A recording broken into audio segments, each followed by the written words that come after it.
Oke, kita langsung gas aja ya. Hari ini kita bakal bongkar starter pack buat mikir kayak anak geografi sejati. Lupain deh semua hafalan ngebosenin itu. Soalnya kita bakal lihat dunia pakai kacamata yang beda banget. Coba-coba, jujur deh. Kalau dengar kata geografi, apa sih yang langsung kepikiran di otak kalian? Jangan-jangan sesuatu yang kayak jadul gitu ya? Nah, kalau yang muncul di kepala kalian masih sebatas itu, wah, buang jauh-jauh. Geografi itu jauh lebih keren dan relevan banget, bukan cuma soal tebak-tebakan nama ibu kota. Ini tuh ilmu tentang gimana caranya dunia kita bekerja. Oke, jadi dalam beberapa menit ke depan, kita bakal kasih kalian toolkit lengkap seorang geografer. Kita mulai dari 3 lensa utamanya, terus kita bedah 10 alat pentingnya, dan terakhir kita bahas 4 aturan mainnya. Gimana, udah siap?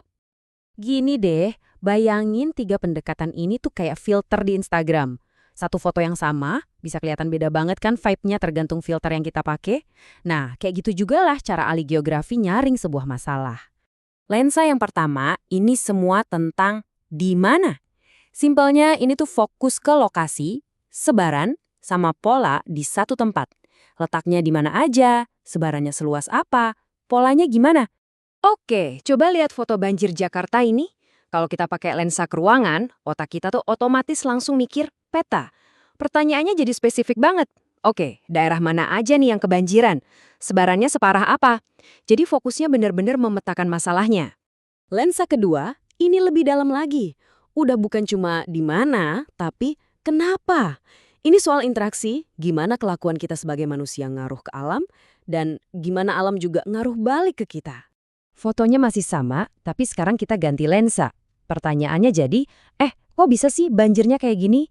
Nah, lensa ekologi ini langsung nunjuk ke alih fungsi hutan di Bogor sama pembangunan di Jakarta yang makin padat. Ini soal hubungan sebab akibat antara manusia dan lingkungan. Dan yang ketiga, ini dia lensa big picture-nya.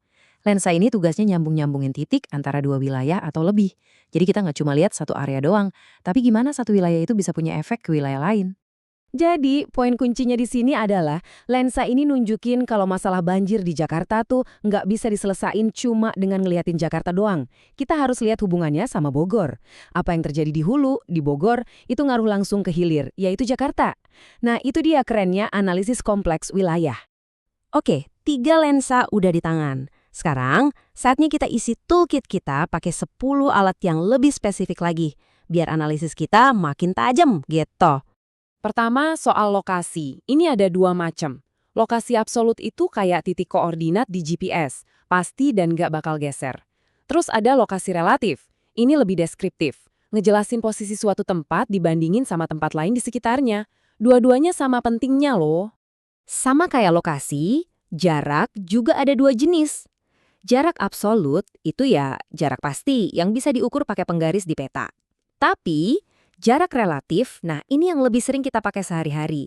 Ngukurnya pakai waktu atau ongkos. Kadang-kadang, jarak relatif ini justru lebih penting buat kita daripada jarak absolutnya kan? Oke, lanjut. 3 alat berikutnya. Kita bahas cepat ya. Pertama, keterjangkauan. Ini gampangnya soal akses. Gampang apa susah sih buat nyampe ke satu tempat? Kedua, pola. Ini ngeliatin gimana sesuatu itu tersebar. Misalnya, rumah penduduk itu ngumpul di satu titik atau malah manjang ngikutin jalan. Terakhir, morfologi. Ini soal bentuk lahannya. Apakah dataran rendah yang landai atau malah pegunungan yang terjal? Nah, konsep aglomerasi ini juga gampang banget. Intinya, orang atau kegiatan ekonomi itu senengnya ngumpul bareng di satu tempat. Kenapa? Ya karena saling menguntungkan.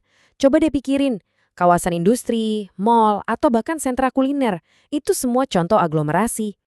Dan ini contoh visual yang keren banget. Lihat deh gimana perkampungan suku Bajo ini ngumpul di atas air. Ini bukan random loh. Mereka ngumpul karena profesi dan cara hidupnya sama. Jadi lebih gampang buat interaksi dan tolong-menolong. 3 alat lagi nih. Pertama, nilai guna. Ini soal seberapa bergunanya suatu tempat. Dan ini bisa beda-beda banget tergantung siapa yang lihat. Buat nelayan, laut itu kantor. Buat turis, laut itu tempat hiburan. Beda kan? Terus ada interaksi. Ini soal hubungan saling butuh antar wilayah. Contoh paling gampang ya desa yang nyuplai bahan pangan ke kota. Terakhir, diferensiasi area. Ini simpelnya adalah setiap daerah itu punya ciri khasnya sendiri yang bikin dia beda dari yang lain. Nah, gambar ini nunjukin banget konsep interaksi.